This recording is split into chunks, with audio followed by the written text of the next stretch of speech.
And hello, welcome to solo playthroughs. We got a big day today, and not necessarily because of the game I'm going to play. This is because this is the first video I am recording on this brand new mat sent to me complimentary by Paul Gray from Big Viking Mats. I love this mat. My friends love this mat. It's pretty awesome. I got it for free. You can take what I say with a grain of salt, but this mat is great. My old speed cloth served me well, and I absolutely loved it. Problem is, I played too many board games, and the speed cloth was getting very dirty. It was very hard to clean. It was glued down to the surface. Again, I made this table, and I was just lucky to have made it. I did not actually think about maintenance and upkeep and all of those other things. So as my table surface was starting to deteriorate, I started to think about other options and reached out to Paul, and he was gracious enough to custom make a mat that fits my elongated octagonal table. If you did not see the picture, I did a community post a couple of weeks ago where I actually have a picture of the table so you can see it in its full glory. And wow, I really do love the surface. It's just a lot sleeker to play on this. I really like the speed cloth, but having this to lay over the top of it, woo, super cool. So thanks again to Paul. So now let's get to Imperium. Imperium Legends is very good, kind of. This is a very engaging game. It is a very unique deck builder. It has a lot that I like, but oof, they put so many barriers to enjoying this game on it for me that I don't know where I go with this game. I will put a couple of videos up probably. I will play all the factions in the Imperium Legends box. I have no desire to buy the Classics box. So if you don't want to hear me bitch for about 5 minutes, just fast forward till I get into the gameplay. But let me talk about this game. This, my friends, is a resource. How many resources? You would think it might be 3 because there's 3 on there. No, that's 1. So that's just 1 resource. So what do we have next? Well, this, my friends, is also resources. Well, how many? Oh, that's 5. Oh, okay. And then this, my friends, oh, that's 10 resources. Now, they might look different enough on the camera, but they're not really that different. And the differentiation is really annoying because it's very easy to grab the wrong thing. And again, why the heck is that 1 resource when there's 3 things on there? Now we have the population. Similar question. That's 1 population. Isn't it 2? Nope, it's 1. This is 5 population, and this is 10 population. Again, not very differentiated. Oh, and it gets worse. These are actually points. So these are progress tokens. That's 1. This is your 5er, and here is your 10er. This is awful design. It is not gamer friendly. It is super annoying. It's a little bit confusing and just the dumbest thing. The insert in this box is absolutely garbage. I spent about an hour with a X-Acto knife to just cut this out so I could actually fit sleeved cards. And this insert, yeah, I cut that whole thing out too because I have no idea how they expected you to store all these tokens with what they gave you.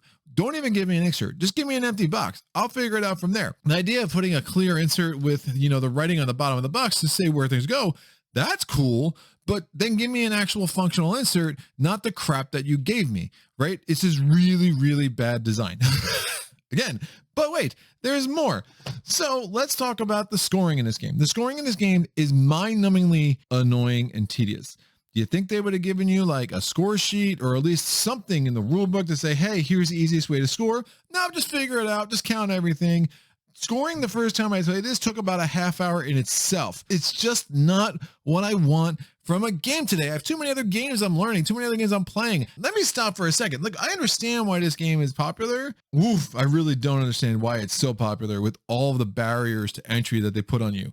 This looks like a nice little player aid to tell you how to play against the Egyptians.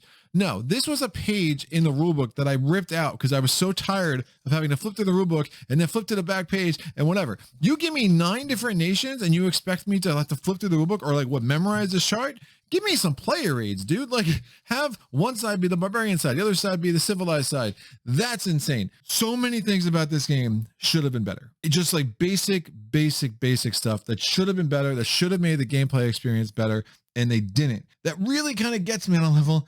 Obviously, I'm a little bit annoyed. Oh, yeah, notice right in there where it says certain things, you'll see some handwriting. I wrote that in because you know why? The friggin' rule book didn't even tell you how many of each type of card you're supposed to have beyond some generalities of like, well, there's 83 commons cards. Okay, what is the breakdown of that. We have civilized cards, we have tributary cards, we have uncivilized cards, we have regions, we have fame cards, we have unrest cards. You couldn't give me a breakdown of the numbers from that? I just don't get it. Like, this should not happen in 2022 when you give me a game that's complicated and you make it that hard for me to get into. These rule books are also garbage. They're organized so terribly. I do not know who thought it was a good idea to have 2 columns, and the way things are broken up and the way things are defined, just awful. It's a really, really tough learn, and nothing about the design of the insert, to the design of the resources, to the design of the supposed player aid, which really isn't a player aid, because again, I ripped that out of the rulebook. Nothing makes getting into this game easier. So proceed at your own risk. However, if you love history and you like deck builders, this might be your favorite game ever. You might have found your holy grail of games right here, and you should enjoy the playthrough that I'm about to embark on. Now, another thing that's really weird about this game, and I read this in a review, and I wish I remember who said it, because I really wish I could give them credit. But one of the things he said was, like, you could sometimes have a really hard time telling if you're winning or losing, just the way the scoring works and how the points kind of accumulate. And that is absolutely true. The last game I played, I thought I was doing fairly well until I scored and I lost by like 70. So I figured, you know what? I feel like I'm due. Let's get this on the channel and see what happens. Hey, Greg here. Time for a fancy Nancy shout out. It goes out to one of my patrons who has supported this channel long enough at a level high enough to get this shout out in one of my videos. This one goes out to Marcus. Marcus, thank you so much for all your support for solo playthroughs over these past few months. Marcus is a big fan of Arkham LCG, Dawn of the Zeds, Spirit Island.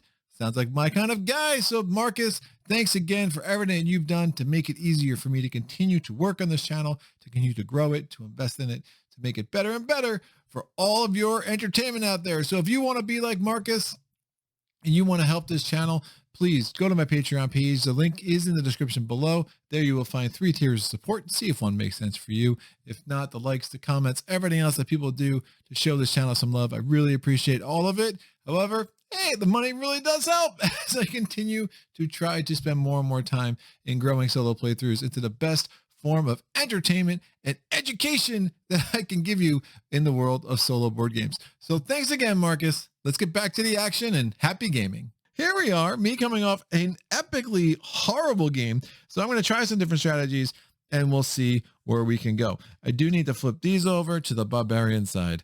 Oh yes, those are our state cards. You have 2 nations here that are about to battle it out in a test of wits or something. We're basically going to simulate the growth of both the nation of the Mauryans and the nation of the Egyptians and go through their nation's history. And in the end, whoever has the most victory points will win. Both of these civilizations started out as barbarians, and then at some point, they're going to get their ascension card into their deck. When that happens, they will flip over to the empire side. When you're playing for the Atoma, whatever card you draw out of the deck will determine what you do. This is the barbarian chart. When they flip to the empire side, well, then you just use the lower chart there on that sheet right there. We also will start a barbarian. We get our ascension card. Then we will be a nation. And that will mean that we will no longer be able to play certain cards that have that axe, which again is going to relate to the barbarian symbol. There's a lot of different ways you can go, a lot of different ways you can get points. And there's going to be 3 other kinds of cards other than the ascension card and our state card. And then this is like our nation card. We will start on the A side. If it is your first time playing, you are recommended to start on your B side. Considering I just lost by 70, I should probably start on the B side, but I'm not going to do that. We have 1 set of cards that just has our nation's symbol in the bottom left corner. This is our starting deck. And to start getting some things cleaned up and out of the way, I'm just going to shuffle this and I'm going to put this over here. There are cards that have a star in the bottom left corner. These are your development cards. For us, we're just going to go and put them in a pile there, face up. And then we have cards that have a moon. That is our nation deck.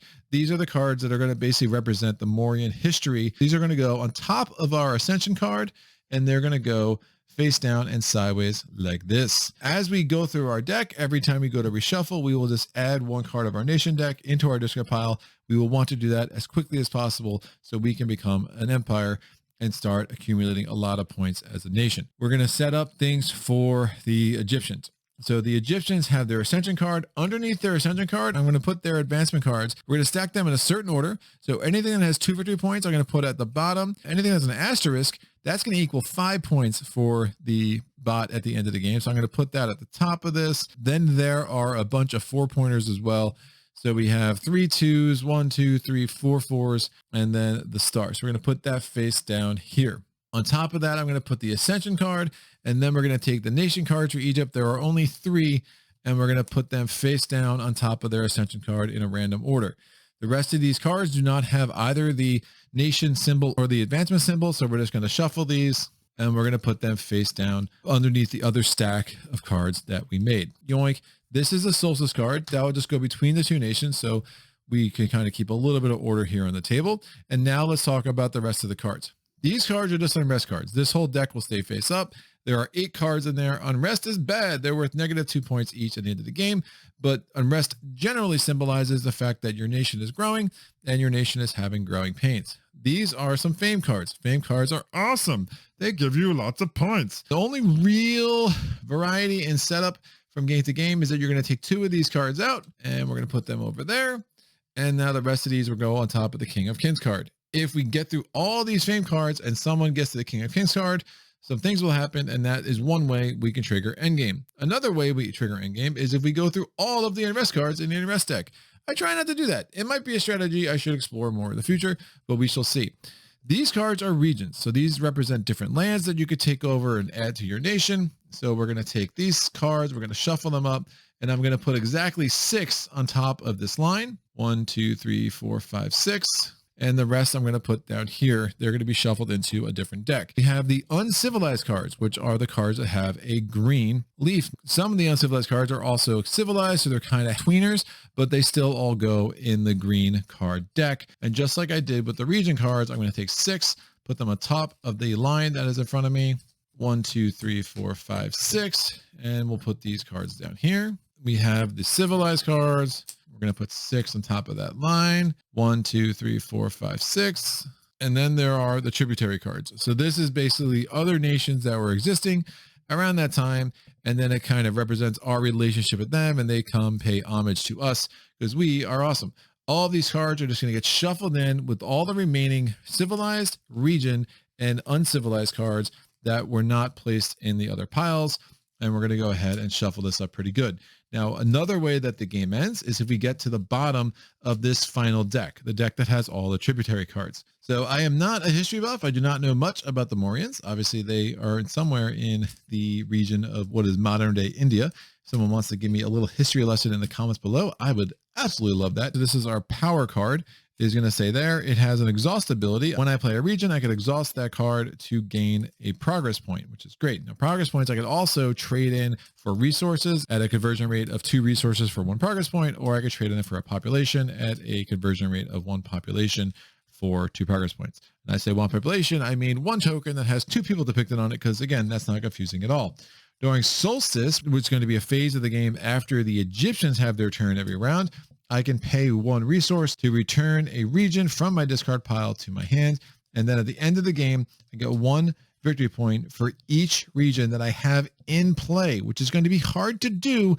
And you'll see why as we go. Remember, I said before, when we saw the asterisk for the Egyptians, when the bot has a card that has an asterisk, they will get 5 points guaranteed. Us, we will get whatever the value is. So this card is going to be 1 point per region in play, but the max you can get from any one card is 10. I'm going to take this whole deck of cards and we're going to put this over there sideways. Now I'm going to get our starting cards to form our starting market. I'm going to put 1 card here.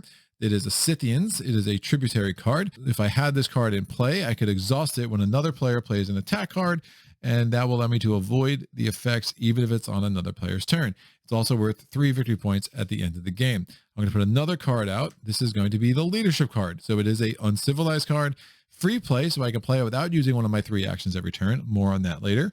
And I can choose to either draw a card or put a card from my hand or discard pile directly into my history. That cost me 1 victory point. It's a nice little card. We have a civilized card coming out of the civilized deck.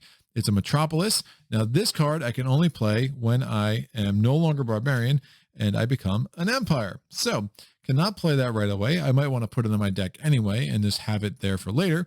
But during solstice, I can choose to gain a population, gain a resource, or draw a card. This is an uncivilized card. It is the Jade Mask. The Jade Mask is going to allow me to draw up to 3 cards if able, then return a card to the top of my deck. I get 1 victory point from this card if it is in my history at the end of the game. What's your history? Well, both the Egyptians and the Mauryans will get cards that go into their history, because as they progress from barbarians into empires, there will be cards that just kind of represent where they've been and not necessarily where they are. And again, you just put your history underneath your little power card here. And then we have our region. The region is a grassland. It has a couple of symbols. Those will be important later. You can exile a card from the market when you play this. Then you may garrison a card, and then during Solstice, I can draw a card and discard a card. Everything other than regions is going to get one of these unrest cards tucked underneath it. So the Scythian card gets an unrest card underneath it. The leadership card gets an unrest card underneath it. The Metropolis card gets an unrest card underneath it. And we get one more unrest card for the Jade Mask. When you gain a card, generally speaking, you'll have to take an unrest card that is underneath it as well. That's true for us. That is also true for the bot. The exception for that is if we break through for a card. And when you break through for a card, you did it in such a way that you're so shrewd, you were able to avoid the unrest. You just get that card. And again, when you gain cards, they do go directly into your hand, which is super nice. So we're pretty much done with setup, except I do have some starting resources. I am going to gain 3 resources. So I just take one of these things because there's 3 pictures there. No, I take 3 of them. Thank you for asking. And then I'm going to get 2 population tokens, which is amazing. Then I'm going to get a progress token. Additionally, I have these 5 X's. These are used for when I exhaust things. If I have a bunch of cards with exhaust abilities, I could still only use 5 exhaust tokens every turn. At the end of my turn, I will get them back. At least in my experience of playing this game, it's very rare that you're going to need more than 3 or 4 in a turn. Additionally, if you have a hard time counting to 3, you could play with these tokens. They all have 1 pip on them, and they determine how many actions you have. Yeah, I don't need tokens to count to 3. Thank you very much. Even if I was using them, I'm still liable to make a mistake and forget to put it out and then think that I still have 1 action left. I mean, there's no point to those tokens whatsoever. They could have done so much more with the money they spent to make you a couple of sheets of those, but I digress. Could you tell this game frustrated me a little bit? Could you tell? All right, good. Let's move on. Woo! Chill, breathe, Greg. Now, to start the game, I am going to put 1 card under each of these 6 numbers, and also note that the Egyptians do not start with any resources. They are resourceless losers. Some of you are probably like, why are there 6? There's only supposed to be 5. I am playing on the hard mode. Should I be playing the hard mode? Probably not, but I've had some fun on it, and I've had some success, so I'm going to continue to stick with the hard mode for now. And hard mode actually isn't called hard mode. It is called Overlord mode. The first level of play here is that you would have numbers 1 through 5, and you would only put 4 cards out, and the bot would have between 3 and 4 actions a turn. Similar with Warlord.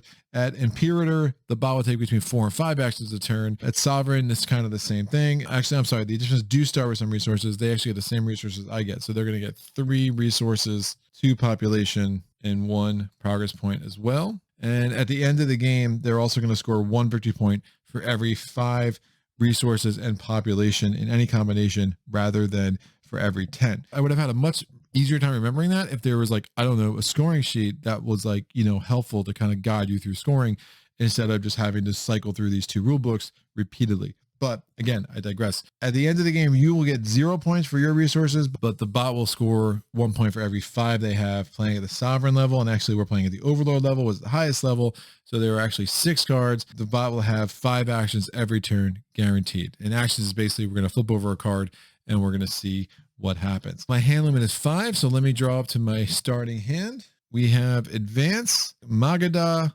Indus Valley, Chandragupta, and Prosperity. Note that 3 of these cards have the barbarian symbol. Again, we are a barbarian people at this point. We have to progress through our nation cards to get up to the point that we can ascend to an empire.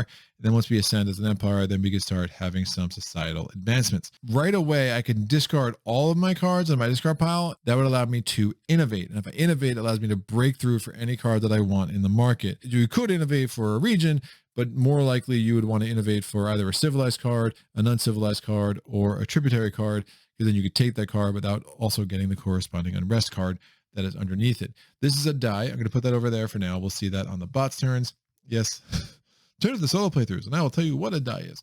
And now I can go ahead and play a card. I'm going to play Chandra Gupta. That's going to allow me to acquire a region. So I'm going to acquire this region. I can find an Indian elephants. I'm going to find an Indian elephants in my nation deck. I'm going to put this in my discard pile. I will keep my discard pile here. It helps make sure I don't start mixing cards in my discard pile with cards that are in my play area. I'm going to reshuffle my nations deck. And now I'm going to put this card into my history. So this Chandragupta card is now part of my history. We will not see that card again. Since I took a card from the regions area, I'm going to replace it with another regions card. That is an island. It has 3 different symbols. Draw a card, exile a card from the market. You may garrison a card. We'll get to that garrison ability in a second, and I'll tell you what that's all about. With my second action, I'm going to play this advanced card. I'm going to pay 3 resources. I'm going to turn this progress point into 2 more resources, and I'm going to be able to break through for either a civilized card or an uncivilized card. I'm going to take Metropolis, and since I broke through, I don't have to grab that unrest. I'm going to replace that. It is now Moneylenders. Free play, so I had to play that without using one of my actions, and then I could pay 3 resources to gain an action, so it's pretty expensive. 1 victory point per every 10 resources at the end of the game. Obviously, that would just be 5 points for the bot. This card, since it doesn't have like the infinity symbol or anything on it, once it's played, it goes into my discard pile. So that's my second action. And now my third action, I am going to play Grassland. Grassland comes in and has 2 symbols up top. We have green, and then we have a little bag there. Grassland's going to let me exile a card from the market. I am going to exile this Moneylender card. I do not want to give the Egyptians the ability to get a card with an asterisk if I can help it. That gets replaced. Urban Development. Oh, that also was an asterisk. And now I can garrison a card. I cannot play this Empire card anytime soon. I'm going to just garrison it. So it goes under there. That will stay under there until something happens to the Grassland card, generally speaking. So usually it's going to be recalled, which will go back in my hand, or it'll be discarded or abandoned, which will go into my discard pile. And now during Solstice, I can draw a card and discard a card, which can be a nice little ability. At the end of my turn, I can drop any number of cards. I want to make sure I'm getting through my deck, and I do want to make sure I have another region in my hand. So I'm going to drop these 2 cards, and now I draw out to my hand limit, which is 5. So we're going to get an Unrest card. We're going to get another Unrest card, and then we get Chanakya. Now, Unrest cards, I can play these like normal cards, so I can play them out, and I choose to either pay a population or discard 2 cards, or pay 3 resources. If I do, I can return this back to the Unrest pile. That could be pretty huge to get rid of these so they don't keep clogging up my deck. I still need to draw more cards, right? I only drew 4. My hand limit is 5. So what I'm going to do is check to see if there is an exhaust token on my nation deck. There is not. So I'm going to take a nation card, add it to my discard pile. It's an unrest card, and I put this here. We're now going to shuffle my discard pile to reconstitute my deck. And now I'm going to draw up 1 more card. It is the Indian Elephants card. At the end of my turn, any of these exhaust tokens will just go back on my Barbarian card, and we'll be good to go for the next round. We're now going to go to the Egyptians' turn. The Egyptians are going to roll this die. They got a 4. I'm going to put this right there on the 4. They will not do the action on the 4 this turn. We're now going to do the rest of their actions, 1, 2, 3, 5, and 6. First card we get is going to have a infinity symbol on it. So what happens when we get that? Some cards will actually trigger more than 1 row, and then you would just use the top row that you can, and that's it.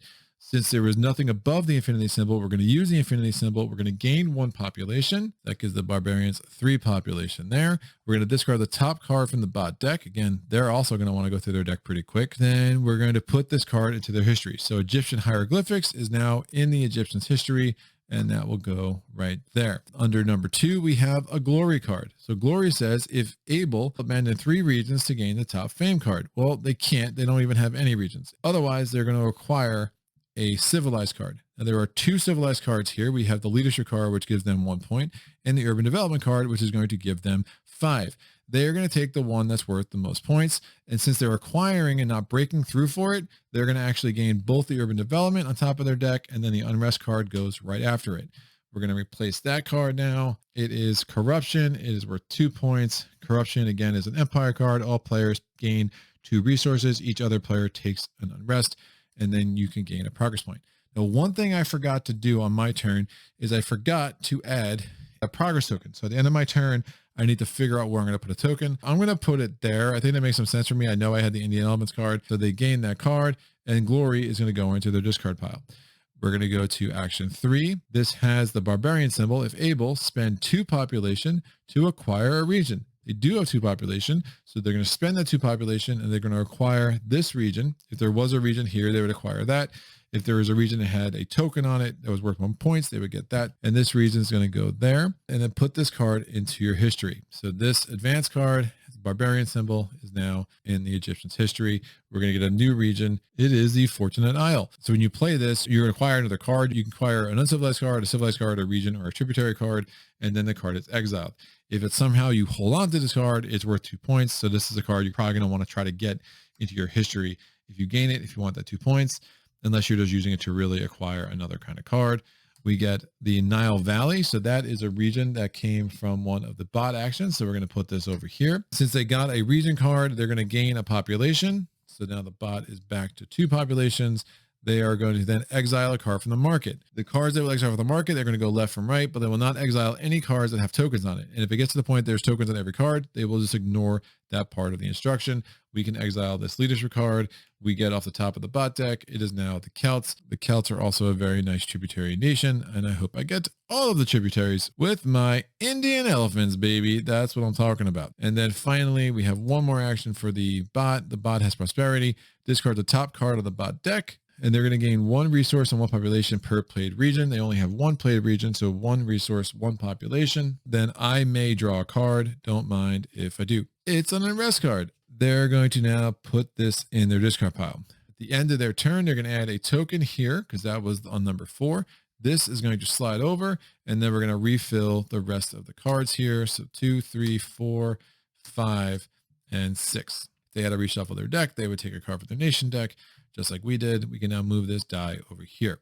So now we are in Solstice. In Solstice, I have to follow all things that I can. I can do them in any order. I have 1 Solstice ability available. So I'm going to draw a card, and now I can discard a card. I will discard Prosperity. Don't think it's worth playing that just yet. Now, one thing I forgot to do on my last turn is I did play a region. I was supposed to exhaust this to get into the progress token, so sorry about that. I'm going to play this unrest card. I can discard 2 cards. I'm going to discard my 2 other unrest cards, and that's going to allow me to return this card to the unrest pile. Good to get those out. I'm going to play Indian elephants. Each other player recalls. When they recall, it's going to go on top of their deck.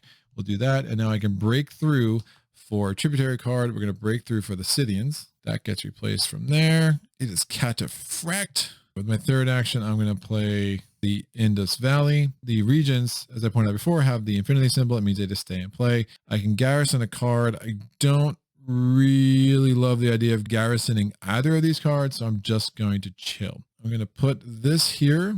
Hopefully I can grab that at some point in the future. And now, do I want to get rid of any cards in my hand? I don't. I'm going to draw to my hand limit of 5. Advance and Magadha. I do need to draw again, so I'm going to add a card from the nation deck there. It is Arthashastra, which is interesting because I could have gone and found that card with Chanakya. And now I'm going to put this here. I'm going to shuffle these up, and I'm going to draw 2 more cards. Or 1 more card. Yeah, 1 more card. It's like 2, just 1 less. Awesome. So there's only 4 cards in my discard pile, so it's going to be pretty easy to make sure that I'm going to get another nation card next turn. When I played the Indus Valley, again, I should have exhausted my power card to get another one of these tokens. End of my turn, I did add a token there already. And now we're going to go to the Egyptians' turn. I rolled, it's a 1. Yoink.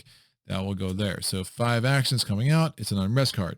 There was a major mistake in early printings of this game that did not tell you what to do with unrest cards. Unrest cards just get returned. You do not treat them like people thought you were supposed to for a while. We now have an urban development card. It doesn't match fame. It's not glory, not barbarian, not region. It does not have the infinity symbol, not prosperity, so it is other.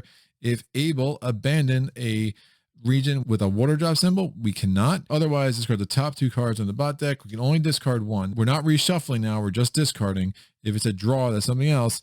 And then gain 2 resources. So I'm going to put 3 resources back here and get a 5er for the bot. So they're up to 6. And that put this card of the history. So urban development, even though it's an empire card, is now in the Egyptians' history. These barbarians are urban developing fairly quick. We get the lower Nile. So that's a region that's going to go there. We're going to give a population to the Egyptians. And then we're going to remove a card from the market. Happy to get rid of that one. We get another card from that deck. And that deck is called the main deck. And that's replaced with Kanat. Exhaust to treat 1 water like 3 bags for the rest of the turn. And then at the end of the game, you get 2 victory points per water. I actually really like that card and might try to get it. We're going to go to turn 4 here. So the Egyptian Incursion. It's a barbarian card. If able, spend 2 population. They can. They're going to acquire a region card. That's going to go there. And they're going to put this card into their history. Finally, we have another unrest card, and that is the bot's turn. Oh, this should have been replaced. It is the fortified region. Exile a card from the market. You may garrison a card, exhaust when another player plays an attack card. You may exhaust this card and pay 1 population to avoid its effects, even if it's on another player's turn. One thing to note about the attack cards, the attack cards normally have this sword symbol. There are other cards that have negative effects on you. You can treat them as if they had a sword symbol. So things like fortified region or things like the Scythians would still actually function just the same. End of the bot's turn, we're going to put this here. And now we're going to fill up the other actions. Take this die off. Oh no, the bot is out of cards. What could possibly happen? Well, we're going to discard that onto this. And we're going to go ahead and fill these other 4 spots. 1, 2, 3. And my turn. What am I going to do? Well, kind of like the idea of thinning my deck out pretty hardcore. It's not a strategy I've done yet with the Mauryans. I'm going to play Chenyaka to gain Kuanat, which is going to mean that I get this token that's on there. I also gain that on a rest card. And then this card goes into my history. Diplomacy gets added here. I can pay 3 resources to break through for a tributary card. It's 1 victory point at the end of the game. It's a civilized card and an uncivilized card. I'm going to play this on rest card. I'm going to discard 2 other cards. I'm going to discard the other unrest card in my hand and this advanced card. This goes back here. And then I'm going to play the Magda card. I'm not going to garrison anything. I'm going to put this exhaust token on here to get another progress point, and that gets me up to 5 progress points. End of my turn, I can drop any number of cards that I want. I'm going to drop both of these actually, and then I draw 4. I'm out of cards. This gets added here. We put an exhaust token on there. We'll shuffle these up, and I'll draw 1 more card. Do you need to add a token to a card? I will add this token to the Celts and really hope I can get those guys. All right, these tokens go back on my state card, and now we go to the bot's turn. The bot is rolling a die. It's a 4. First action, they're going to do Flood of the Nile. This is going to be an other card for them. If able, they're going to abandon a water drop, so they can. They're going to abandon it, so they're not recalling it, so it doesn't go on top of their deck. They abandon that to their discard pile, and then they're going to do that to acquire either a civilized card or an uncivilized card. They're going to get the one with the most points. This has a question mark, so they're going to treat that max points. That'd be 1 + 1. That's 1. This is 2. Since there's a tie, they're going to take the one that is closest going left to right. So they're going to take this corruption card. They're only acquiring it, so they are going to get the unrest card with it. That's going to go on top of their draw deck. This comes down. And we have an unrest card here. The amphitheater, exhaust, return a corruption from your discard pile to gain a progress token. And solstice, you get to discard a card. Pretty sure the last solstice, I forgot to draw a card and discard a card. Honestly, one of them made a difference with the way that I only had 4 cards left in my draw deck. We'll pretend I just kept that card in my hand. So we're now going to put this card into the history for the Egyptians. Their history is going to get quite large. Turn 2, it is a barbarian card. It's also a region card, but we're going to do the top one first. If able, spend 2 population to get a region. They do have 2 population, so they get this region.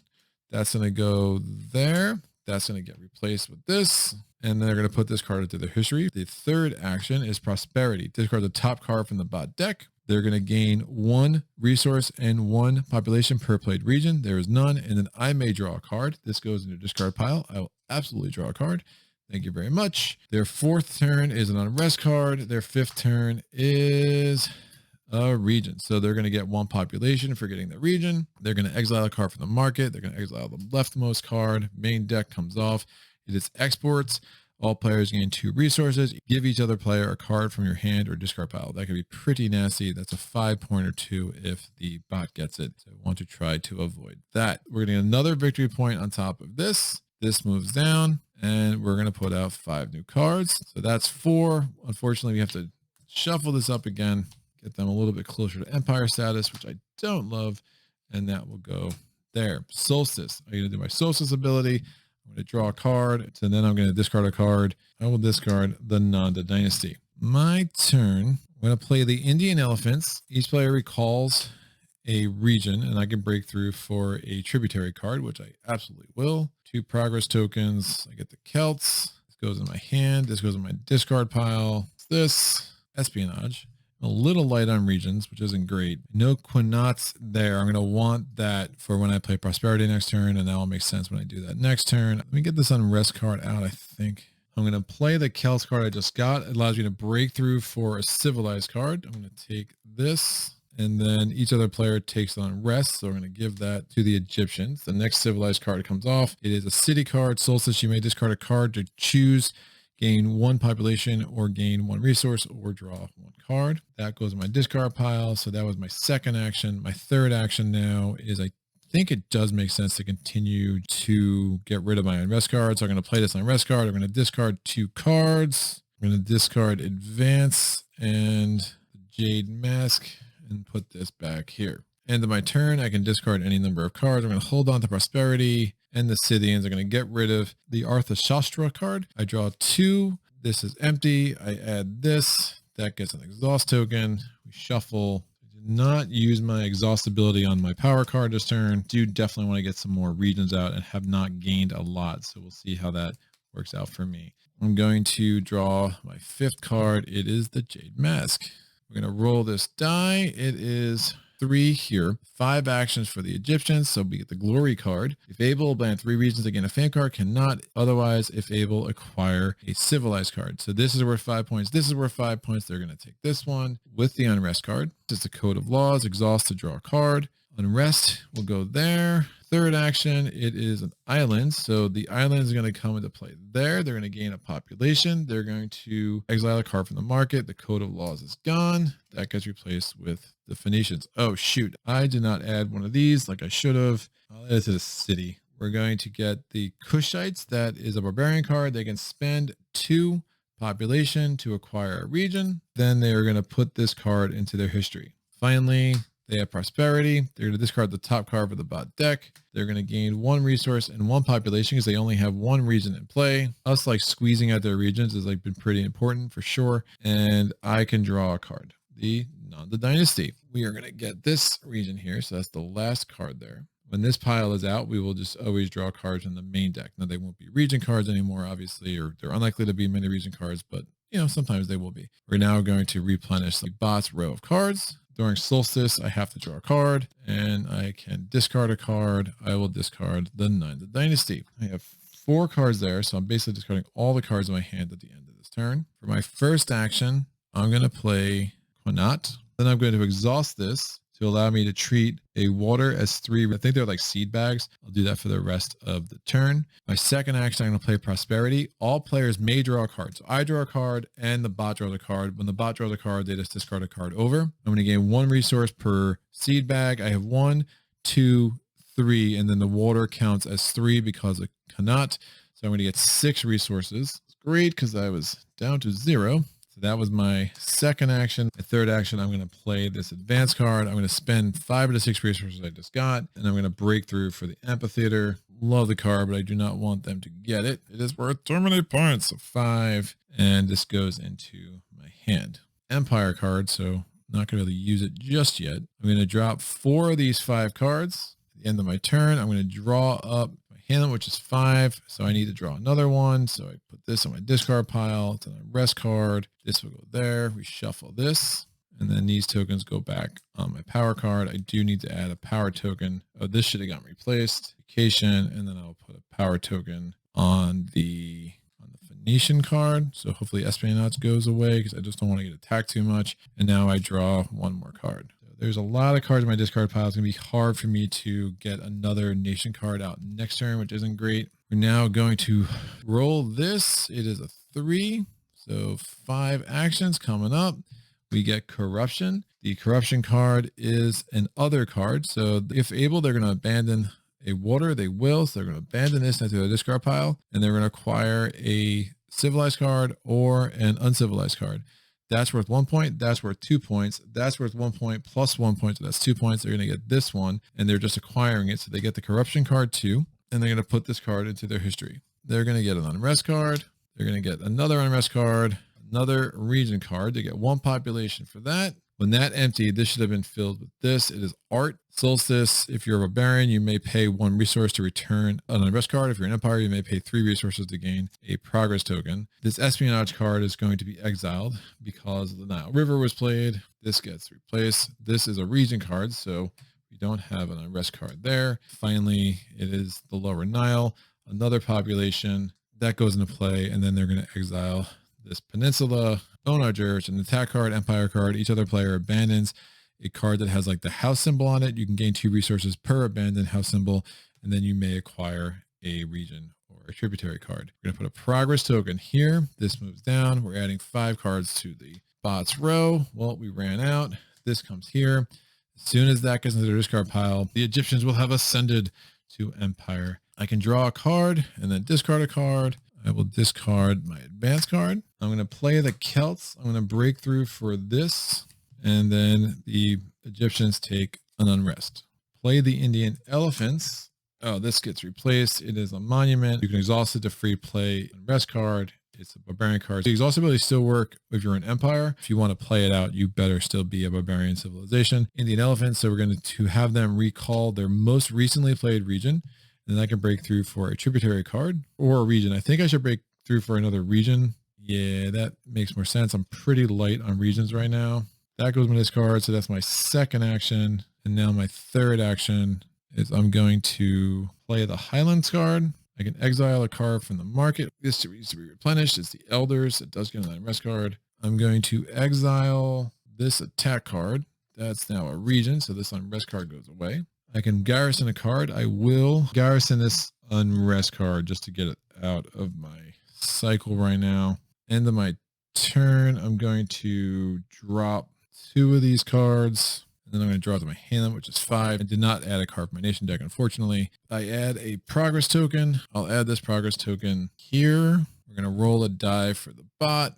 It is a 2. They're going to have 5 card plays. Exports card is an other. If able, they're going to abandon this. They are going to abandon this. It goes in their discard pile, and they're going to acquire a civilized card, uncivilized card. That's 2 points. That's 1 point. That's 1 point. So they're going to grab this with this token, top of their deck. It's replaced from the main deck. Astronomy, empire card exhaust when you acquire a region. Exhaust this card to gain 1 progress token. Speaking of which, when I played the Highlands, I did not exhaust my power card. I would have gotten another power token. And then this card, since it's other, is going to go into history. Got rid of one of their attack cards early, which is good. Attack cards are going to be really nasty when they're an empire. We're going to skip over that region. We go to this. It is another other card. So if able, abandon a water, we can't. They are going to then discard the top 2 cards of their deck and gain 2 resources there, and then put this card into their history. They get the red land. They're going to gain a population. Notice with the bots, again, you're ignoring everything in a card. You're just doing what's on the chart. I probably should have made that clear earlier. We're exiling a card. We're going to exile this card, and that's replaced with the Greeks. Solstice, choose, gain 1 population or gain 1 resource or draw a card. We get a glory card. Abandon 3 regions to gain the top fame card. We can't. Otherwise, if able, acquire a civilized card. None of those cards are civilized, so they cannot do either of those instructions. So that just goes to this card pile without effect. And then we have an unrest card. This is going to get a progress token. This moves over. We're adding 5 cards here. 1, 2, 3, 4, and 5. So solstice effects, I have 2 now. Again, this is a May, so I don't have to do that one. Never wanted to do that one, but I'm going to draw a card to discard a card. Discard the Nanda Dynasty. And now I can gain 2 population and discard a card. I'm going to discard Amphitheater because I can't use Jade. Let me get the Scythians out. Exhaust when another player plays an attack card. I may exhaust this card to avoid its effects. That's pretty strong. Got an infinity symbol. I'm going to use this exhaust ability. Make all waters count as 3 seed bags. So 1, 2, 3, 4, 5, 6, 7. That's going to be 7 seed bags for when I play Prosperity with my second action. Everyone draws a card. I draw a card. Bot draws a card. 7 resources. And then with my third action, let me aggressively get rid of my unrest cards because it's been working for me, people. So I'm going to actually play the unrest card, discard both the Jade Mask and Anastrastra. Sorry, I'm butchering that. And put this back. And my turn, I'm going to place a progress token. I'm going to put the progress token on the Phoenicians. Now I draw up the 5. I have no cards left there. So this comes over here. 1 card away from glory. So I have to go through my deck 2 more times. Draw 5 cards. These reset. Bot's turn. 4. Bot has an unrest card. Egyptians then get the Lower Nile. With the Lower Nile, they get a population, gives them 5 population, and then they're going to exile a card. They're going to exile the Greeks. Card from the main deck. It is the road building. Passive, your conquer cards lose the barbarian symbol, which is nuts.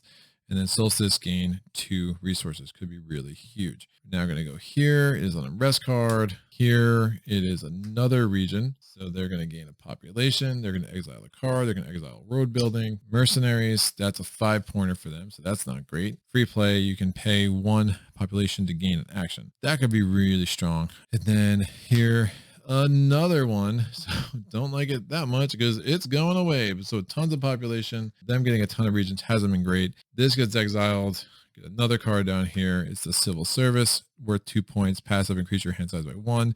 Solstice, gain 2 resources. They're going to add a progress token here out of cards to add. So they're going to get their unification card into their discard pile.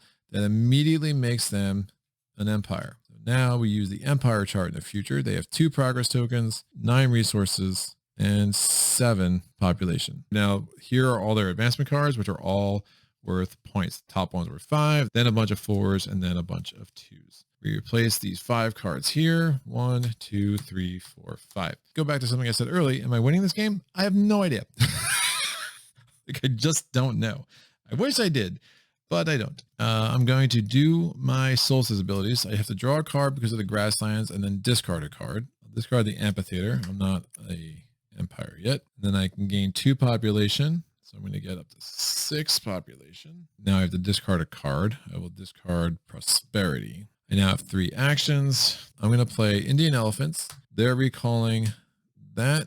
I can break through for a region. I'm going to get the lakes, 14 progress tokens. That gets replaced from the main deck. It is another region. I'm going to play the lakes, which is going to allow me to put a card from my discard pile into my history. I'm going to put the Indian elephant into my history. I can exile a card from the market. Can't exile a card with a token on it, so I'm going to exile the mountain. Oh, it's a Persians. Pay 2 population to break through for a tributary card. Put this card into your history. Then you get 1 victory point per tributary card. I can also garrison a card.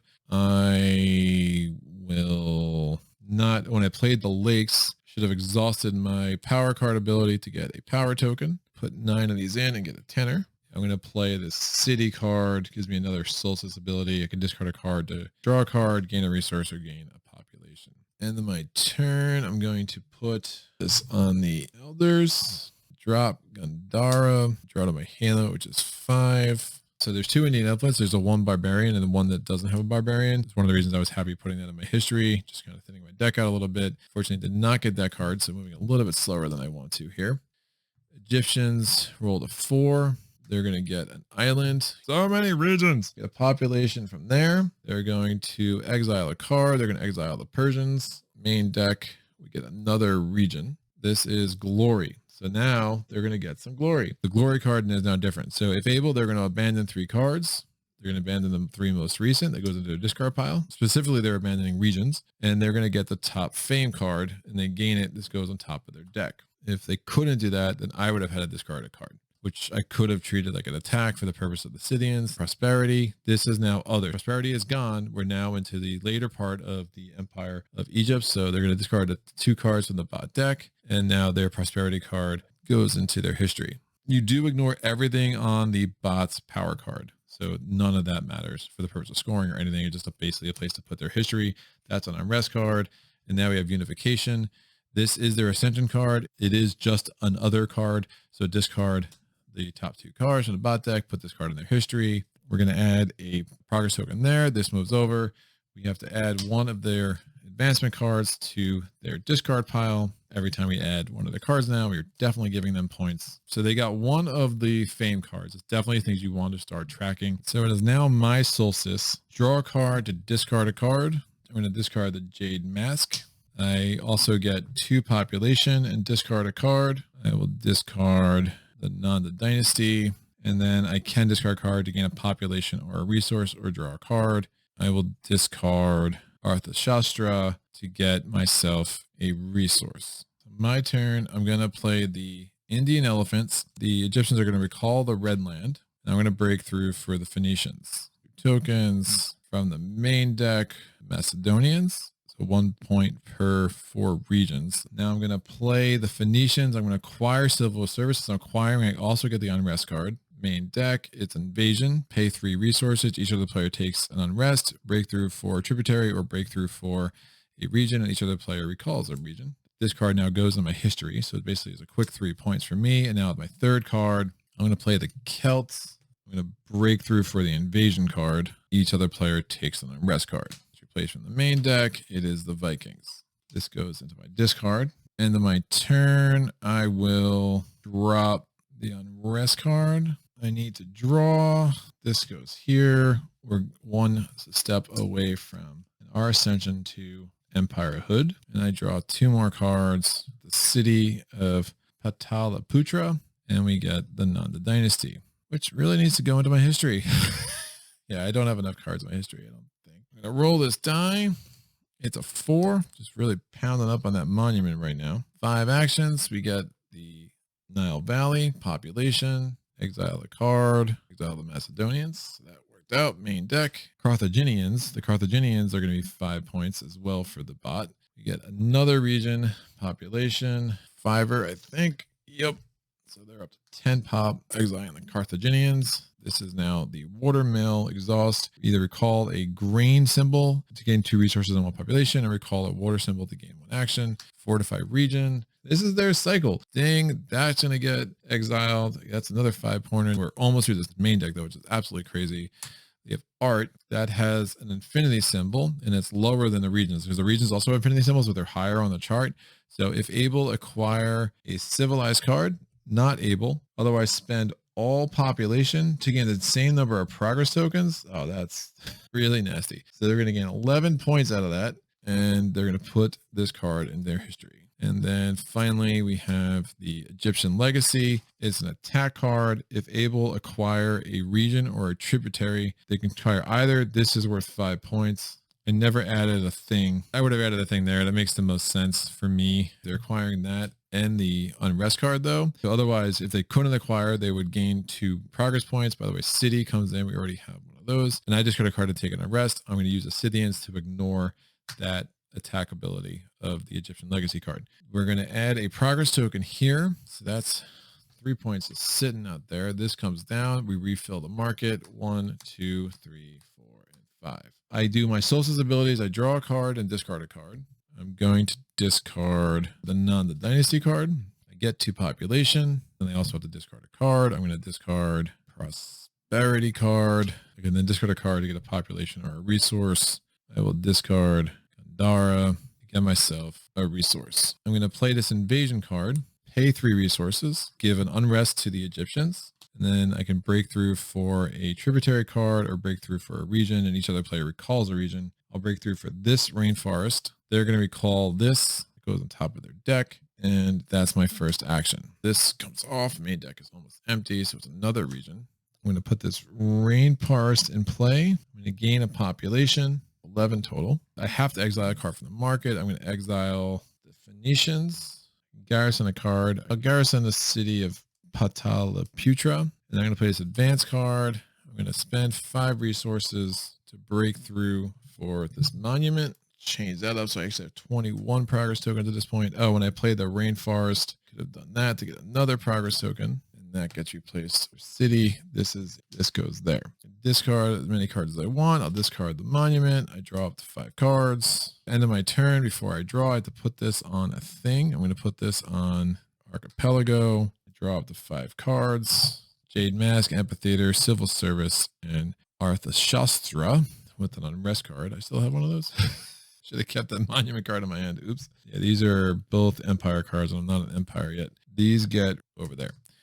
So I rolled a 2, the Imperial card. So this is the first fame card that you're seeing. They're going to gain a progress token, and then they're going to turn all of their resources into population. So they're going to get 9 population. I do find this mechanic a little bit crazy. The point swing for the Atoma, depending on the order of fame cards and population and resources, can be really nuts. And now put this card into your history. We have another attack card for the Vikings, so I'm going to ignore the attack ability. I might as well just do that here, but they're going to acquire a tributary card or a region. They're going to acquire this with a point on it. That gets replaced from the main deck. It's another region. Discard a card and take it on the rest, but I don't. Rest card, population, exile a card. That's the end of the main deck. It's another region there. And then population, exile a card. So we're out of the main deck. So what happens? Scoring is triggered. We complete the current round as normal, including Solstice, and then we take one final round. Okay, we're going to put a token here. This moves down, and we're putting 5 more cards in the bot area. I get my Solstice. Never going to make Empire status. Awesome. I'm going to get 2 population. Discard a card. Civil service. I could draw a card. Discard a card. Amphitheater. Discard a card to draw a card. I'm going to discard this on rest to draw a card. Play Indian elephants. They're going to recall this. I break through for this. I'm going to play Celts. I'm going to break through for this because it's the most points. Each other player takes an unrest. And then finally, I'm going to play Plain. Exile a card from the market. I'll exile the city. And I can garrison a card. Doesn't really help me. But since I did that, I can exhaust this ability and get another progress token. I mean, at this point, I need to draw more cards. I'm out of cards, so I can at least gain Empire status, but a little bit too late. I'll just put that up there. Just now, my discard pile. Did not get any of the fame cards, unfortunately. Pretty low scoring game for me. They ended up getting so many regions. They were just going through the main deck so quick, and I was acquiring cards pretty quick. We're going to reset our X's. The bot's going to roll that. It's a 6. They have 5 turns. Now, with a 6, first time a 6 is rolled, you actually don't add a progress token onto any cards. It's the only difference when you roll a 6. So on rest card, that, they get a population, and they're going to exile a card. They get a population. This would be really bad if they get another fame card right now. Unrest and glory. So that's not great. So they're going to abandon these 3. And they're going to get the top fame card, and that goes into their hand. This goes in their discard pile. The good news of that, though, is that means they're not going to get another 4 points from their advancement cards. I could do a bunch of Solstice stuff. I mean, I draw a card, discard a card to get a population. I can get 2 population and discard a card. And now we go to scoring. I'm going to do the bot scoring first because it's just easier. So the bot had only 15 progress tokens. Now we're going to take a look at all their cards that have point values on them. We don't have to worry about where they are, whether they're in play, in the discard, in their history. All points are points for the bot. So we can take away all cards that just don't have any point symbols, and we'll just separate these into 2 piles. Oh, I just almost gave them all their advancement cards. Don't do that. They only have one of those. Don't give them any more. So we got rid of their advancement cards. So now we can continue. Again, their power card doesn't do anything for them. No points on those. Points. Question mark. We're going to give them the max. So they're going to have 8 from that, 9, 5 from there. So 14, 15, 16, 17, 18, 19, 20, plus 5, 25, plus 5, 30, plus 5 is 40. Total number of resources at the end. They have a total of 13 population. So that's going to give them 2 points from there. That's a total score of 57, which is super low. And actually I miscounted. I'm just counting their cards again. They only had 35. They actually only had 52, which seems not possible. Notice they had no unrest cards left in their deck, even though I kept piling them in, but it did mean that their score was pretty suppressed. Oh, they do have 6 more cards here. There's some unrest cards. So we're going to have to add to their score 5 minus 2. These don't have points. 5, 6 minus 2, so 4 more points. They're actually at 56. The unrest cards, some are from the Mauryans to start the game, some are from the Egyptians. They all end up in the same unrest pile. So I can take these 6 tokens off. I'm going to remove my advancement cards, which I never got to. Resources don't do anything for me, but I did end up with a lot of progress tokens. That's 26 right there. And now we're going to start counting points. Again, my power card says I get 1 VP per region in play. I have 7 regions. This is 2 per water. This is just 3, 1. All right, I'm just going to start breaking this up. Points, no points. Rest card is minus points. Jade Mass did not end up in my history, so that doesn't score me any points. This is 1 point per every 5 progress tokens. I had 26 of them, so that's 5 points there. Points, points, points, points. So the only thing I really need to look up is how many water symbols I had. 2 points per each of those. So that's 1, 2, 3. So just 6 points. Got lucky that I wasn't even looking for those, and that lake gave me 2 of those, which is pretty strong. Counting the rest of my points, I'm going to get -4 because of my 2 unrest cards. And then the rest of my points here are 1, 2, 3, 4, 5, 6, 7, 8, 9, 10, 11, 12, 13, 14, 15, 16, 17. 17 total score. That's 33, 38, 44, 40, 57. So it's crazy because like I never even made it to Empire State, but I had these cards. There's some like thematic disconnects. I think as you go, you're gathering points for like your future, but you actually don't even have to get there. And I just was able to somehow make it a pretty short game and keep slowing the Egyptians down just by piling them on with unrest. This is like a low scoring game for me. I'm really curious to hear some discussions about this from people who have played this game more. At no point did I really know what was going on. It's crazy. I mean, I've played games where I've gotten 3 or 4 fame cards and still lost. There's some really cool things that can happen with your development cards. But the whole idea is you're doing what the Egyptians did with their glory card. They sacrifice 3 of their regions to get some glory. And then there are definitely games where you get through this entire deck. I guess the way things go, like if you're going through this deck, the Egyptians also are. I was able to keep the game scoring really, really low and win that way. But some of these cards are like, this is a free play, gain 3 resources and 2 population. This is like, well, if this is garrison, just 12 VP. This one is, it's a free play. It's worth 7 VP, but it also allows you to put up the 2 cards in your discard pile to your history. So that can really work well. If you get through all the Fang cards and you get to the King of Kings card, then there's a whole bunch of scoring thing that happens. And again, it's another way that you trigger endgame. So I'm not sure how many of my games that I've played that I have actually triggered endgame through going through the main deck. I do feel it's probably 50-50 between that and the King of Kings card. I've never triggered endgame because of unrest, but I normally also don't play unrest cards as aggressively as I did during this playthrough. I'm having a hard time connecting strategy and win rate and result. I think one of the things that's a really big risk from a game design perspective is when you don't see an obvious connection between input and output. Take Descent Legends of the Dark. One of the things people really don't like about the game is the progression seems really slow, this and that. And there's all these like abilities in Descent where it's like, well, it increases the chance of your other abilities triggering by 5%. It's impossible to know whether it's worth investing in that. And if you invest in that, like you could still trigger it, but you don't know whether what you invested in really made a difference or not, right? And that makes like a disconnect in that game. The more I play the game, the more I appreciate how the math kind of plays out and some of the progressions that are there and some of the math. This game, I find that there's such an attenuation between, hey, what you're doing and then knowing what the scoring is at the end. And you have some of that in a lot of deck builders. Like you can play a game of Dominion and not really know where people are at, but you have an idea whether you're doing well or not. Here, it's like, I knew I was slowing the Egyptians down. I knew their turns weren't all that impressive, that they were really having to deal with a lot of unrest cards. And I knew I was gathering a lot of cards that had point values. And the way things played out, the Egyptians were not getting a lot of cards that had the asterisk. So I was kind of limiting them getting 5 points at a time as much as I could. And I was getting a lot of these progress tokens. What was that equaling? Do I really feel like I earned this victory at 57-56? Not really. I'm not even sure if this was a good strategy at all. And I'm not exactly sure how I would play it differently the next time, right? Unless I'm just like not getting cards. I'm really interested to play some of the other factions. The Legends box definitely seems more my speed. It has fictional civilizations. You got the Utopians, you got the Atlanteans, and you got the Arthurians. You're going from the Legends of King Arthur, and they all build very differently. And I think that's going to really be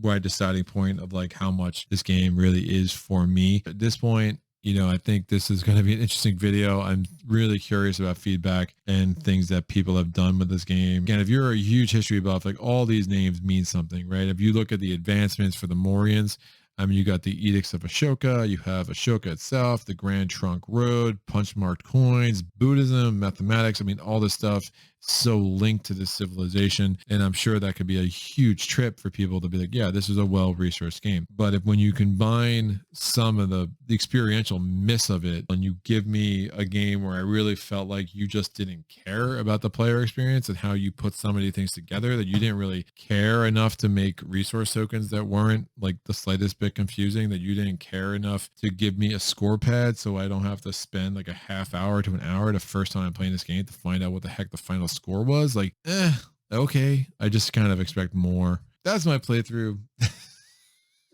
One with an absurdly low 57 to 56. Yeah, maybe it opened my eyes to like, oh, you can blitz some of these games and go through the main deck as fast as you can, and hopefully you end up on the winning side of things. But it's definitely a bit more fun when you're gaining the fame cards and whatnot. One thing I should say in breaking through, so the bot never does this, they always acquire, but when you break through, you could break through for a card from the main deck. So if I wanted to break through for a tributary card, I can choose to, hey, I'm going to get a tributary card out of the main deck. I could even do that with a region card or a civilized card or an uncivilized card. You would just take cards off the top of the deck until you found the type of card. Now you can only do that if the appropriate deck is empty. I wouldn't be able to break through for an uncivilized card because the uncivilized deck still had cards in it, but I could try to break through for a civilized card, if there were no civilized cards there. So I would just reveal cards from the main deck until I find a card of the declared suit. If there are no cards of that declared suit, instead I would just gain 2 progress tokens, which clearly finding ways to gain progress tokens can help you win a game. So every time I played a land, not only was I able to turn that into a point for this, but I was also able to exhaust this ability and get a progress token. Now I could have spent progress tokens for resources. I did that at the very first turn of the game and then just ended up never having to do that again. On side B, it's so much easier. You're pretty much guaranteed 10 points, 2 victory points per card in your history, and you'll have at least 5 cards in your history by the time you get to the end game for sure. And remember, every card can only score you a max of 10 points. That is Imperium Legends. Take a look out for the future. We'll see what I want to do with this game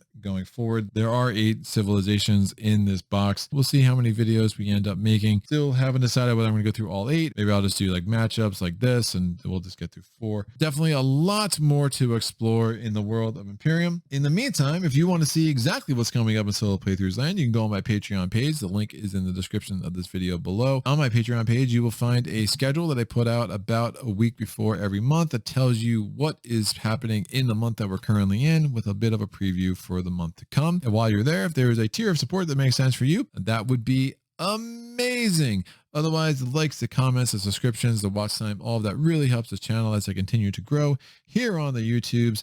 Thank you for joining me so much. Any likes, comments, epiphanies, put them in the comment section below. I'll get back to you as soon as I can. And until next time, happy gaming.